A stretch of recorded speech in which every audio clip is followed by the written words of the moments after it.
All right, so for those who would like to know how to create a um, a large square, so my suggestion is to make a bunch of small ones and connect them together.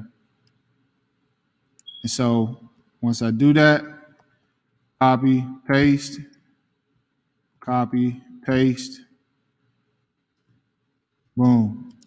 So now I have three in a row. So now let's say, for instance, I just want to make a 3x3 box.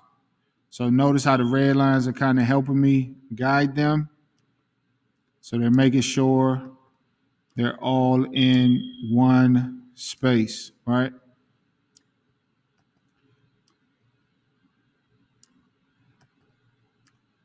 So now I've created my 3x3 square.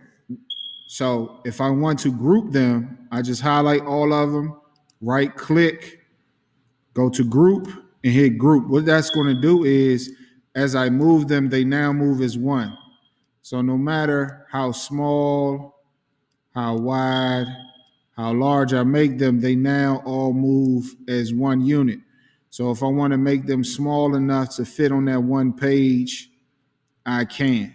So now it's visually appealing. And if you do that for all three squares, you can then minimize and maximize your squares. If you got any questions, please let me know.